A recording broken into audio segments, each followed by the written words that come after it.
Good afternoon. This is Tanisha Laverne Grant with blackinamerica.com. Super excited to bring these two beautiful people to the platform this afternoon to talk about a brand new series from Leigh Davenport and veteran television producer Yvette Lee Bowser called Run the World. I got Toshin Marumfala and the beautiful Amber Stevens West. How sexy are they, honey? They play and Ula. I want to say Ula, but Ola. Oh my God, you guys, how are you both? How are you, Amber? I'm very excited about this show and so happy to be talking about it today. It's been a lot of fun. We've been talking to all sorts of people and just like getting all amped up and I know how good the show is. So it's easy to talk about. Amazing. It's amazing. Tosin, what resonated with you when you realized that you were attached to such an amazing project? I mean, this thing is crazy. Oh, there's so many steps at which I was like in awe of everything that was happening and admiring the fact that I get to be this lucky and this blessed. Starting with that I get to work with Amber, who is an icon of modern comedy, and wow. oh yeah, oh yes, don't sell yourself short. No, you know what it is. You know what it is. I love it. I'll send you your check later. Thank you. and working with the legend Yvette Lee Bowser. I mean that her track record is just one that tells you she knows how to create sitcom icons themselves, comedy character icons that really can take hold of the culture and the zeitgeist and stick with us, because they are so relatable and so human and so funny. So love it. Davenport's script is just like, it was exactly the jumping point to know that, okay, this is truly cementing us in a contemporary world. So it was just all great. Yeah. You know, Amber, I gotta ask you, was there any other role that you were interested in playing besides Whitney? I'm just curious because you do Whitney so well. You do Whitney so well. And it's just like, I've been Whitney. So I'm just curious to know, was there another character that kind of made you go, if I didn't get Whitney, I would have wanted to portray. Oh, that's such a fun question. No one's asked me that. So I read the script originally not knowing that Whitney was who they had me in mind for. So I was super open-minded about like, oh, like who are these ladies? Like I have no idea who they think I'm right to play. And Whitney was more like very clearly the most me. Like I could relate the most to her, view on the world and stuff. But I guess if there was someone else, I think it might be Ella. Yeah. I could never do what Andrea does. Like she's so meant for that role. It's like they created it for her.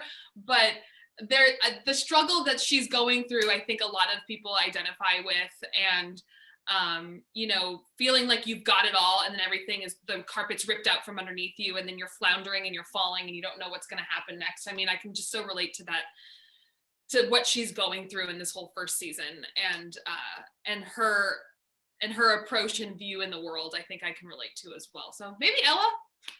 I swear to goodness, what I love about this show is the ability for any Black woman, in her 30s, for any Black man in his 30s, living in a big city or leaving a small town to come to a big city, you really do see yourself. Yep. You really do see yourself. I lived in Harlem for a number of years, probably about 15 years. I actually worked at Red Rooster. I lived on Strivers Row and used to stagger home. And, I too definitely have an affinity for Nigerian men and dated my fair share. Living in Harlem. So, Tosin, let's just talk about, Nigerian culture in New York City, and what that means to you and to your culture, to be a part of it and to have this narrative told. Yeah, it's a big honor just in terms of just playing the character in the first place. He's a Nigerian American and I am a Nigerian American, and I've never gotten to just play my specific lane of experience. Oh, wow. This is the first time out for this for you? Oh yeah. And I've been close. I've been like Kenyans, but You are stupid. so it's cool to get to do that and to realize that there's just Nigerians are some of the most immigrating Africans in the continent, and so to get to highlight the fact that we are here, like we're around you, we're amongst you, and many of us, you know, are trying to complete the assimilation of our heritage culture as well as our American culture. It's just a great look for that story and for that lane of experience. All of us second generation kids. And to get to be in a relationship with Amber's character, Whitney, where we are like this exemplary couple. We're like, both of us are very ambitious and very supportive of each other and very successful. Those are traits that I know very well from the Nigerian side. So it's cool to just see it all coalesce into one story. And yeah. You guys do it well. You look so beautiful doing it. You play your characters so well. Congratulations to you both.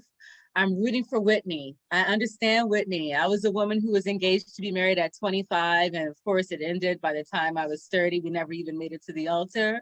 But, you know, I believe in the power of love. But what I love about Run the World is that it really is exposing how in our 20s and 30s, we want it all, and we want it all so soon, and we don't even know if it's specific and germane to who we are authentically, is what I'm trying to say. Absolutely.